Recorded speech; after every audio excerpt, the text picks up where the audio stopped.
Free at last, free at last. Canahauk's off the ban list. God is real. So we got our boy back. So we're going to do a new Ritual Beast deck profile. Not that him being at 3 does all that much. But, yeah, it seems like a pretty easy way to justify a video. Let's go on in. So Tamer's still the same. We're playing 3 Winda. She's the good one. She's the floater. She counts as both, and you can ambush into Chidori. 3 Elder, obviously. Extra normal summon, sets condition like Catastor. 1 Win and 1 Lara, both are essentially Wolfbark, and we need them for names. Nothing on that front has changed. Beasts, 3 Canahauk, Goldsark, 3 Rampingu, who, this is the new interaction we get by having him back, like, more concrete one. Rampingu can now banish this to Foolish Canahauk, so it's easier to get access to him without us losing our only ulti Canahauk and, like, auto-losing, so that is the main difference. And then 1 Apelio and 1 Pelifin, good for combos, good for outing Colossus, who's banned. Last of the monsters, we're not really going too hard on hand traps, except for this one, because this one says pass turn, because Adamancipator can just play through everything. So if you're going to play a hand trap, it needs to be a really good hand trap. Though, we do side more going second, because what are you supposed to do? Spells, 1 E-Telly, and 1 DeFi, win con card. And then I'll go ahead and plop down our other win conditions. This isn't that great, but it's a floodgate we can play without getting punished. Unless you open these 2 together, in which case, oh no, I opened 2 limited cards. Mwah.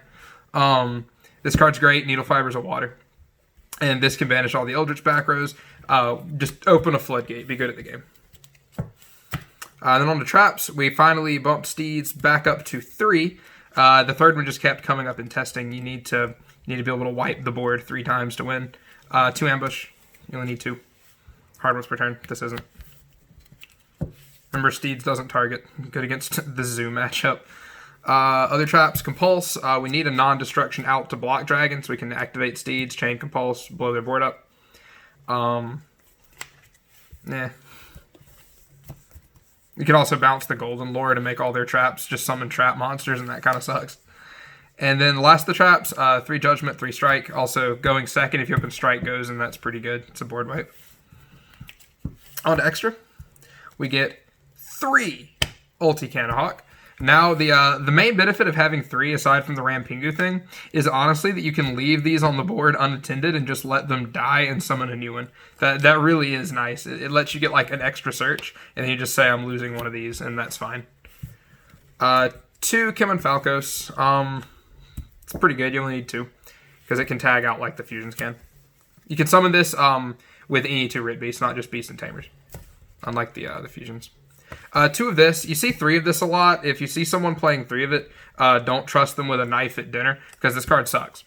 It literally becomes unaffected, meaning that it makes its own buffs from this and the Little Lion fall off when it attacks. You banish 1 to Foolish Apelio for your combos, and you play another one if you need a subpar beater, or if you're against some dude who's actually playing battle traps, and that's about it. 2 Dolphin. I just bumped this down from 3. This is the most underrated card in Beasts. You need 1 to get access to the Dolphin, who gives you a bounce non-destruction out, which is nice. But this is an absolute nuisance to get rid of. It literally can't be destroyed. It tags out. If you're good, it tags out into Winda, who floats into this, which can't be destroyed. It's just a frustrating pest. With Apelio, it's 33. With Kim and Falcos, it's 34. 1 of this. This is $60 on TCG. This thing's your big negate that you never summon, or your vanilla beater you get off Winda. For Exceeds, Chidori, it's godly. And Ambush, because of Winda lets you turn Ambush directly into this thing. Emerald, because his existence lets us justify playing 1-ofs like this and this guy. Though we don't need him anymore, because Canahauk's at more than 1. I like him. And Tornado Dragon. I'll pick these partially because they're all wind, so they don't conflict with Gozen. But Tornado Dragon's the one I'm a little iffy about, but yeah, I like him. Lynx Borload, because he offers a unique type of removal, and you could have a fusion plus an ambush tag. You can tag out and make this. And then our last link is Needle Fiber, because we're actually siding cherries. We need a way to stop Needle Fiber, and that's my cute spice. So side deck. Draw it pretty good against all those control decks no one's playing. Maybe Alter Guys, maybe. 3 cherries. I want a card in my hand that stops Needle Fiber. I even thought of playing actually Phoenix over Tornado so I can stop them from popping my Floodgate if I draw 2, but that's just cute.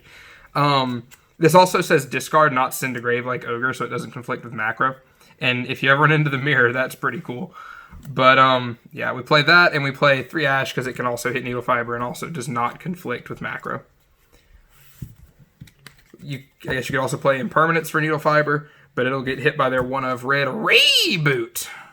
2 Cosmic. Kind of cute against Eldritch. They go Sanguine, and they have another set, and then you just banish the other set before Eldritch hits the board, and it's a trap monster, and that sucks. For going first, 3 DDG. Macro. The macro card. And then 3 Evenly. Which will absolutely get negated before it resolves. Alright, thanks for watching. Subscribe, like, etc., etc. Thanks.